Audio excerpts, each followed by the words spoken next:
it is your parents who look at each of the stupid decisions you've made not as evidence of who you are, but as events that contribute to who you will be. It's pretty awesome, actually. I don't expect you to completely understand this. In fact, even though you may think you do, you don't. You're biologically predisposed not to be able to understand the depth of your parents' love for you. Because if you did, the pressure to make good on that emotional investment would be crushing. Don't confuse my message of devotion with dependence. It's complicated and it's different for every family here, but deep down, every single parent is ready for you to move out. Tonight is a celebration for them as well, and they, like you, are filtering this ceremony through emotions that include pride, fear, anxiety, sadness, excitement. They're hearing their own ceremony and are celebrating their work and outlining the plan forward for their heart's investment. This can be a little confusing, and so I've gone through some great pains to try to illustrate this point for you. I try to give you a glimpse into how your parents are hearing this ceremony. You see, it's different. They're hearing and thinking different words with this ceremony. So what I did was I made an enormous investment, and I bought this very fancy special microphone that will translate my words into what your parents are hearing. Okay, let's see if it works. Mr. Lane's beard is awesome. Let me try this one. Who's Mr. Lane? All right, it works. Here we go. Dear graduating class of 2013. Dear tiny infant baby child born just weeks ago. You made it. We made it. You've navigated the maze of school and you've come out the other side a fully functioning adult. You still don't use a calendar and can't change a tire, but I don't have to worry about it anymore. These days have been the best days of your life. Birth to 6th grade was great. I started liking you again in high school, with the exception of the junior year. I love you now, though.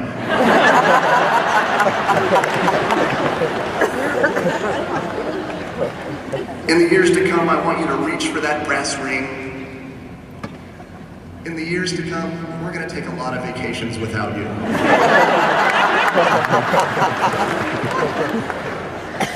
Go forward and find your bliss. Don't get pregnant. All right, you get the idea. We're hearing a different ceremony.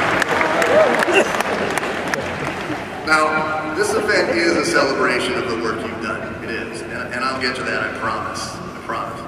But it's also an opportunity for your parents and the community around you to celebrate ourselves for not screwing it up.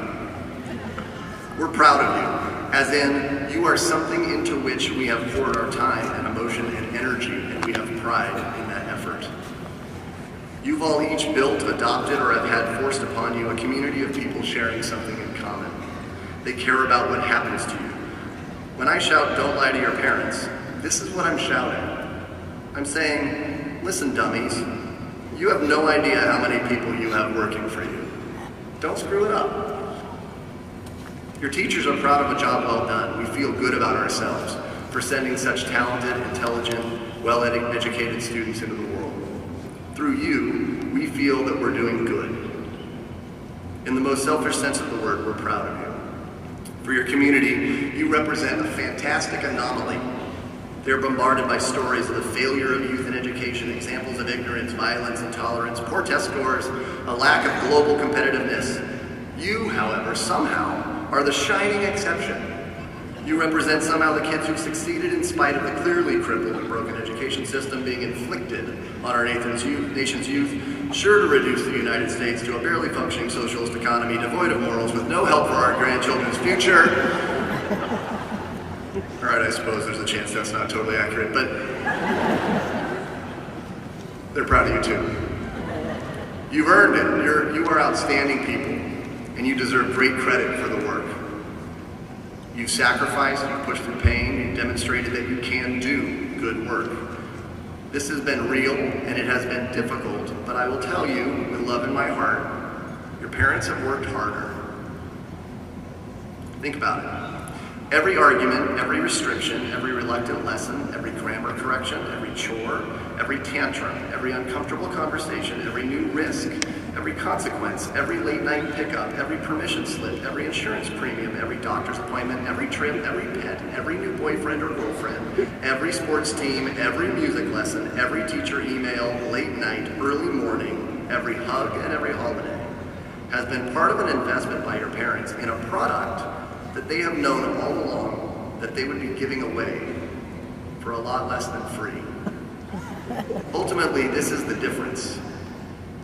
It's not that your pain hasn't hurt as much or that your sacrifices haven't been genuine. In most cases, you've hurt more and felt more deeply.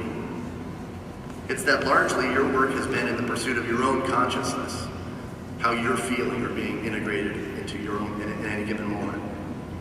Your parents, on the other hand, have been acting on a deep need to see you through, to do their best, of course, but to do their best for you. And they have. You're inspiring. It's one of life's great ironies that the fabulous potential of youth is hidden to them and mockingly obvious to the adults who love them. Your parents have seen this potential in you since before it was there.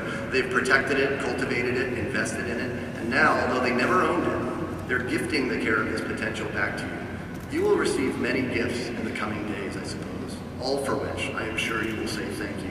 But it's this gift of potential that your parents paid for in bedtime stories and birthday parties, rules and consequences, doctor's visits and driver's licenses, and in confidence and in trust that most deserves your thanks. Just because you can't understand how much you mean to them doesn't mean you shouldn't say thank you for how much they mean to you. You will never come to a point where you say to yourself, I really wish I'd thank my parents less. Say thank you. Now would be a great time. Find them in the audience and say thank you. Ready, go. All right. The reason I choose to teach on Mercer Island is because I believe that you, by virtue of your education, access, and resources, are my multiplier. Good and bad, no matter how small, you're the factor by which I multiply my impact in the world. This is exciting and rewarding for me because you, yes, your generation, but more specifically you here this evening, have perhaps the best opportunity ever to make change around you. You're smart. You have smart people as your advocates.